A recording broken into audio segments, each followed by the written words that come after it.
جہاں کہیں بھی کوئی روحانی مجلس ہوتی ہے وہاں اللہ تعالیٰ کے مقرب ہستیاں، اولیاء اللہ، جنات میں سے بھی وہ وہاں موجود ہوتی ہیں، اس مجلس میں شامل ہونے کے لیے حاضر ہو جاتی ہیں جہاں بھی کوئی روحانی مجلس ہوتی ہے۔ تو اس مجلس میں ہم بھی شامل ہیں، تو یہاں روحانی قوتیں بھی ساتھ شامل ہیں۔ تو بہت ساری لمبی تقریر میرے مقصد نہیں ہے، میرا مقصد یہ ہے درود پاک کے متعلق بتانا کہ جہاں جہاں کسی کو بھی کوئی درجہ ملا تو اس درود و سلام کی وجہ سے ولایت ملی، درویشی ملی، اولیاء اللہ بنے، قطب ابدال، کلندر غوث کسی بھی درجے پر پہنچے اس درود پاک کے بغیر نہیں پہنچے۔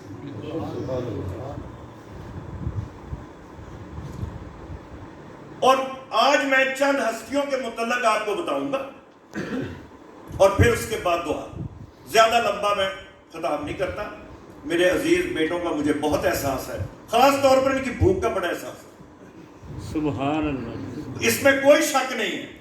بالکل 100% ایک بندہ شام کو مغرب کا کھانا کھا کے محفل میں نہیں جاتا کہ میں جہاں جانا ہے وہاں غوث پاک کے گھر کا لنگر ہے میں تو وہ کھاؤں گا، تو یہ لنگر ضروری ہے۔ تو یہ اس کے لیے میں آپ کو دیری نہیں کرنے والا۔ تو میں آپ کو یہ بتانے لگا تھا کہ بہت سے ایسے خوش قسمت لوگوں کا ذکر آپ نے سنا ہوگا جنہیں خواب میں دیدار مصطفیٰ ہوا، جو خواب میں دیدار مصطفیٰ سے مشرف ہوئے۔ مگر میں آج ان 3 ہستیوں کا ذکر کروں گا جنہیں کھلی آنکھ سے جاگتے ہوئے بیداری کی حالت میں نبی پاک صلی اللہ علیہ وسلم کی زیارت نصیب ہوئی۔ خواب میں تو آقا صلی اللہ علیہ وسلم کا فرمان ہے، خواب میں میری صورت میں جب میں کسی کے خواب میں آؤں تو وہ میں ہی ہوتا ہوں، شیطان میری شکل نہیں اٹھا سکتا۔ لیکن بیداری کی حالت میں زیارت کا نصیب ہونا یہ تو بہت اونچے درجے کا مقام۔ وہ ہستی ہیں، ان میں حضرت جلال الدین سیوطی رحمت اللہ علیہ، حضرت جلال الدین سیوطی رحمت اللہ علیہ وہ ہستی ہیں جن کو جاگتے ہوئے بیداری میں 75 بار نبی پاک صلی اللہ علیہ وسلم کی زیارت نصیب ہوئی۔ 75 بار آقا صلی اللہ علیہ وسلم کی زیارت نصیب ہوئی۔ خوش قسمت ہیں وہ لوگ جن کو خواب میں نبی پاک صلی اللہ علیہ وسلم کی زیارت نصیب ہوئی۔ مگر جن کو جاگتے ہوئے بیداری کی حالت میں دیدار نصیب ہو، ظاہر ہے یہ مقام اونچے درجوں میں سب سے اونچے درجے کا مقام۔ تھوڑی سی تکلیف فرما لیجئے گا، ذرا بات میری توجہ اور محبت کے ساتھ سنیں۔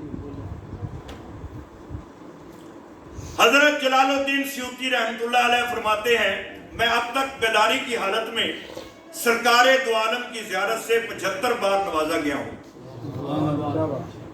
اور جن احادیث مبارکہ کو محدثین نے ضعیف کہا ان کے بارے میں رسول کریم صلی اللہ علیہ وسلم سے پوچھا کرتا تھا کہ یہ ضعیف احادیث ہیں، اس کی صحت کے بارے میں بتا دیے۔ اس لیے اتنی اونچی ہستی کا کہا ہوا کبھی غلط ہو ہی نہیں سکتا۔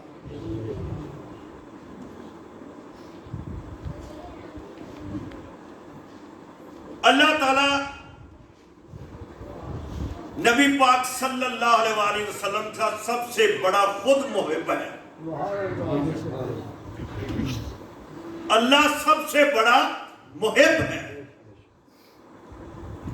حضرت ابوبکر صدیق رضی اللہ تعالیٰ عنہ مخلوق خدا میں سب سے بڑے عاشق رسول ہیں۔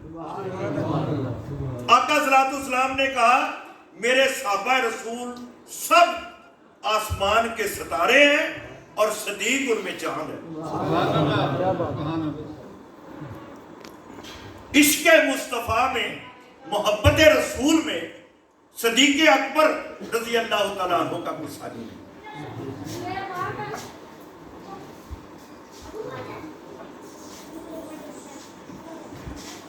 مخلوق ہندوستان پاکستان میں عاشق رسول کو دیکھا جائے تو ہمارے دلوں کو درود و سلام پڑھنے کے تحفے دینے والے سب سے بڑے عاشق رسول اعلیٰ حضرت سیدنا امام احمد رضا خان بریلوی. جس طرح شاعر مشرق علامہ اقبال رحمۃ اللہ علیہ کی شاعری نے مسلمان قوم کے دلوں میں آزادی کی شمع روشن کی، اس سے بھی کئی گنا بڑھ کر اعلیٰ حضرت کے درود و سلام نے سنی مسلمانوں کے دلوں میں محبت رسول پیدا اور مضبوط کی. کیا بات ہے.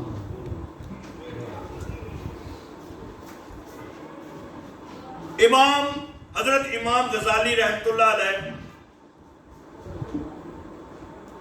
کیمیائے سعادت میں ایک حدیث لکھتے ہیں کہ فرمایا نبی پاک صلی اللہ علیہ وسلم نے کہ جس نے خواب میں مجھے صلی اللہ علیہ وسلم کو دیکھا اس نے لازماً مجھے ہی کو دیکھا. شیطان میری صلی اللہ علیہ وسلم کی صورت نہیں بنا.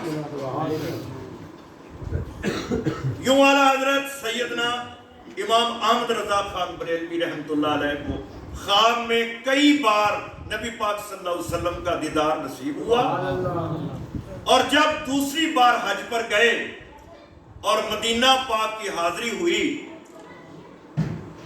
تو بیداری کی حالت میں زیارت کی حسرت لیے روضہ اطہر کے سامنے پوری رات درود و سلام پڑھتے رہے. پہلی رات میں یہ سعادت نصیب نہ ہوئی، دوسری رات آ گئی، اسی جگہ روضہ اطہر پر سنہری جالیوں کے سامنے حاضر ہوئے اور درود و سلام پڑھتے رہے. درد جدائی سے بیتاب ہو کر ایک نعتیہ غزل پیش کی جس کا آخری شعر ہے: کوئی کیوں پوچھے تیری بات رضا، تجھ سے شیدا ہزار پھرتے. کیا بات. پھر کیا تھا، قسمت جاگ اٹھی، انتظار کی گھڑیاں ختم ہو گئی. عاشق رسول رحمت اللہ علیہ نے اپنے آقا صلی اللہ علیہ وسلم کی جاگتے ہوئے بیداری کی حالت میں زیارت کی. سبحان اللہ. سبحان اللہ. خوش قسمت ہیں وہ لوگ جن کو خواب میں نبی پاک صلی اللہ علیہ وسلم کا دیدار نصیب ہوتا ہے، اور جن کو جاگتے ہوئے بیداری کی حالت میں دیدار نصیب ہو. یہ مقام اونچے درجوں میں بہت اونچے درجے کا مقام ہے. اس لیے اعلیٰ حضرت نے بھی اونچے درجوں میں بہت اونچے درجے کا مقام پا لیا. کیوں نہ ہو، آپ محبت رسول میں احمد رضا بریلوی صاحب کے متعلق میں کہہ رہا ہوں، آپ محبت رسول صلی اللہ علیہ وسلم میں فنا فی الرسول ہے.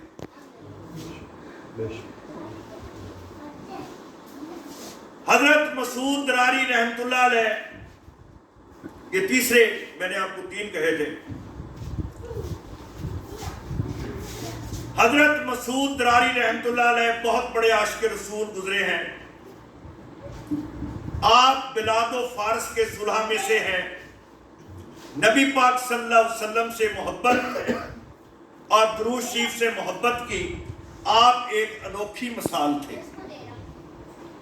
آپ کی عادت تھی اس جگہ جہاں مزدور لوگ آ کر بیٹھتے ہیں تاکہ ضرورت مند لوگ ان کو مزدوری کے لیے لے جائیں، ان مزدوروں کو اپنے گھر لے آتے. تنویر بھٹی وہ مزدوروں کو اپنے گھر لاتے.